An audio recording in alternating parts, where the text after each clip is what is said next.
Hey, what's going on? Rich of ReviewTechUSA here, and ThinkGeek.com was kind enough to send us the Retro Mini 8-bit portable NES system. Okay, here's what comes in the packaging. You get the game console itself, 2 infrared wireless controllers, AV cable so you can hook it up to your TV, an infrared zapper, which is pretty cool, and you get the AC adapter.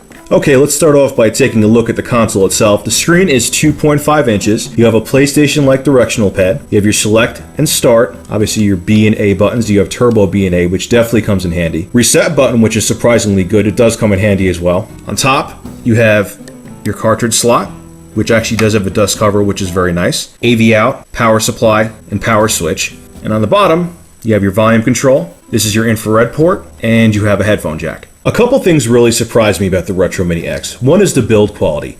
All the buttons have a really sturdy feel. The backing of the unit is not flimsy, because when you put the Nintendo cartridges in, that could have been a problem, but it feels very sturdy when you put the cartridges in. And on top of it, altogether, the unit has very good feel during gameplay. Okay, real quick, let's put a game cartridge in. Got myself an old school copy of Super Mario Bros. And Duck Hunt. Take the unit like this. It's aligned up top. Take it and pop it in. It's actually really simple to do. A lot of the clone systems feel very flimsy and cheap. This has a good solid feel when you put the cartridges in. So now for the most impressive part. The LCD screen on the Retromini-X is absolutely beautiful. And here is proof. I don't know if my camera is going to do this justice, but we'll play for a second just so you can see. All the colors are very sharp and very vibrant. A lot of times when you get these portable budget systems, because these games were designed to work on NTSC TVs, a lot of times the text gets grainy, you can't read it, but everything is crystal clear in this. All the text is perfectly readable. All the characters look just like they would on a regular TV. It is very impressive that a 2.5-inch LCD screen can look as good as it does on here for the price that the system is. Alright, so I got Scullin over here playing some Hogan's Alley. We're going to check out the light gun. How does the gun itself feel? A little flimsy. Like the trigger's kind of I agree. wobbly. It's probably the only thing that comes with the Retromini-X that does feel flimsy, but how's the accuracy of it so far? Well, if I'm shooting these people, it's pretty good. Good call. You shoot the gangster, Scullin, not the old man. Well, besides Scullin sucking terribly at this game, the gun is pretty accurate, and I have used it enough myself. Let's try some duck hunt now. I still want to choke that dog to this day. I know.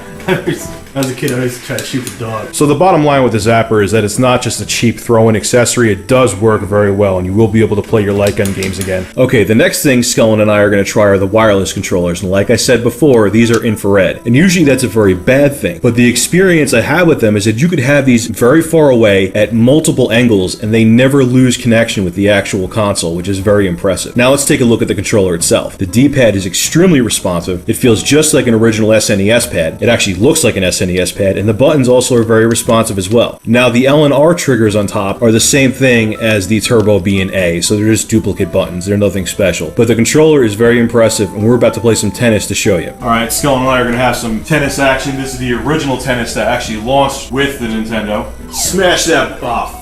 Sugar. Well, besides the fact I suck at tennis, the controller actually is working really well. Okay, so there are a couple of shortcomings to the Retromini-X, and I'm going to talk about the biggest one first, and that is the amount of batteries you will need to use this as a home console. This takes 3 AAA batteries, and these take 2 AAA batteries each. And on top of it, this does not have any kind of port to hook up a regular Nintendo controller, so you have to use the wireless peripherals that come with the Retromini-X. That may make you think twice about it because you're going to have to put a big investment in batteries. Now, one thing that I will note is that the battery life is very decent on all these peripherals. The console I've used for 4 days straight on the same 4 AA's and is still going strong. The controllers I've used constantly as well, and they're still going strong. And same with the light gun. So the batteries are going to last for a while. But I wish they did give you an option to hook up some regular controllers to it so you didn't have to spend so much money on batteries. Now another thing I would like to note is that the D-pad is kind of mushy, and let me explain what I mean. Now if you notice when I push down, is that the top button also pushes when I push the left one. And if I push the bottom one here, the right one also moves. There's like 2 separate pieces to the D-pad. It's not one big piece of plastic.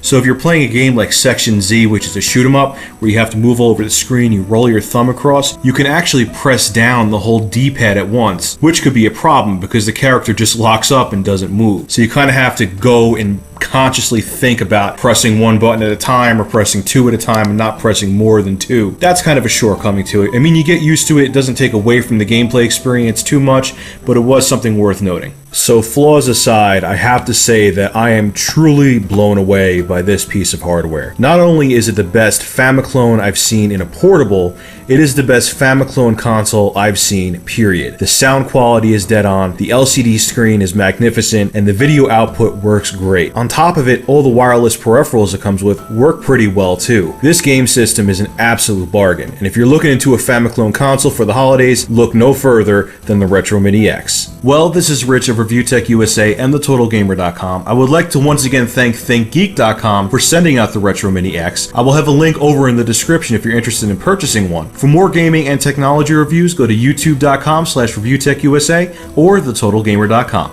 Thanks for watching.